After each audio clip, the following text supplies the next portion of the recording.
Hi, this is Justin Alexander Williams, Justin A.Williams, the author of Reborn Virtues Constellation, which you can find on Amazon and Barnes & Nobles and more. And this is Myth Mental Health.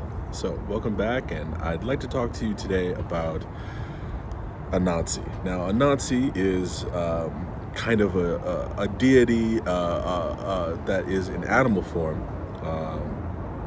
And it's a spider. Now, anybody who's known me has known that me and spiders have an awkward relationship. I highly respect spiders. I think spiders are fascinating creatures. I mean, the diversity of their abilities within the different spider, I guess you could say, species is fantastic. Some can manipulate electricity, some have precognition, it seems like. They build these incredible webs, but if you look one face to face, quite terrifying, especially for some people who have built-in arachnophobia. They say that maybe in some ways fears are passed down through our genetics code and memory, they say, and that maybe my awkwardness or inability to really bravely look a spider in the face comes from an ancestor and an experience there, some kind of trauma. And anyway, not to get too esoteric, Anansi is a very, very powerful figure in Central African religion, pre-Christian religion. He is like many animals that are deities. He's a wily storyteller, a guide in some sense, and can be a trickster that imposes great lessons on its people.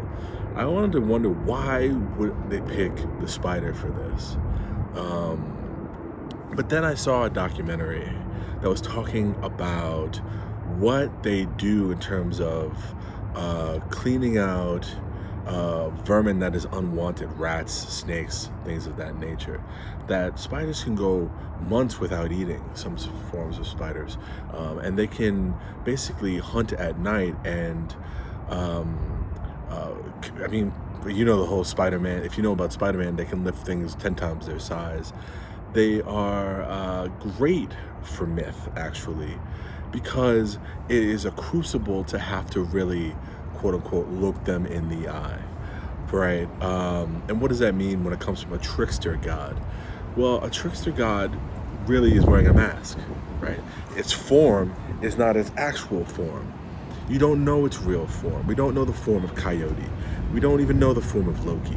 We don't know the form of Anansi. What we do know is what it projects.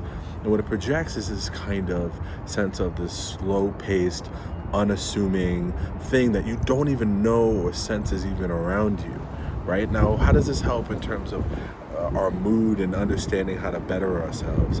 Well, spiders create often webs, and these webs catch quite a bit. Now, if you ever watch a spider over time, you have to know that they do clean their webs, and things that they don't want, that they cannot consume or have used for, get in the web too.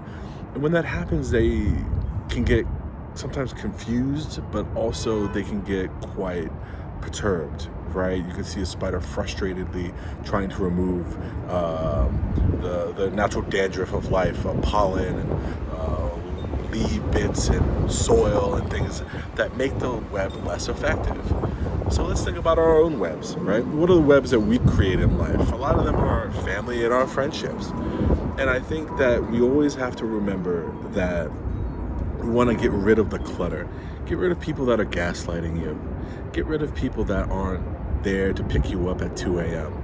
I know that it's cool to like have an acquaintance that you go get drinks with, or that you go to the ball game with, or maybe even because your children are friends with their children. But what Anansi teaches is that we must always be vigilant to understand who's really close to us, what belongs in our web, and what doesn't. And if it's not bringing you value, even if they're this alluring thing or alluring person, right? If it's a pursuit of money, it's a pursuit of wealth, it's a pursuit of a significant other, but it is doing more to damage the web than to clear the web, then I think those are things that are highly toxic for us. And the effect that we have on our mental state as we get older. Remember, as you get older, psychology teaches that we crystallize information. We are very good at understanding where we've been, but we're not so great at understanding where we're going anymore. We're not like teenagers with this great fluidity of learning new information. That's why it's hard to learn language into your 40s and 50s. But that doesn't mean it's impossible. And it doesn't mean that you can't have renewal, just like a spider might build a new web. But sometimes you don't want to put the effort to build a new web between two trees or two flowers. Sometimes you want to just keep the one that you have, and that can be fine. But clutter is a constant, just like change is a constant. I like to say to my students that the things that are permanent are obviously taxes, death, and then change. And so we must think about Anansi, right? Not something to be feared in the sense that we can barely stand to look him in the face. We can barely stand to look him in the face sometimes because of our internal reasons, not just because he projects a scary apparatus, but because of our own internal inability to look something that is completely honest in the eye, or that is powerful and is judging us in the eye, right? Like, you can think about that one person in your life that knows you better than anyone, and you cannot bullshit that person, right? For me, it's my mother. I cannot bullshit her, right? And you think that's my Anansi, right?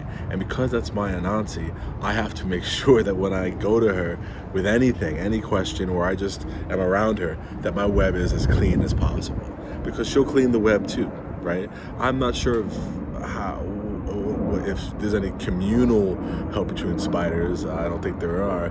But if you think about ants certainly are communal, and ants are very powerful, maybe not in terms mythically, but very powerful in many cultures and different societies. And much like the spider, they operate in a way that is sometimes wily. They do things beyond themselves. And so, but they don't build webs, right? Spiders build webs. And I think it's more important to be the spider sometimes.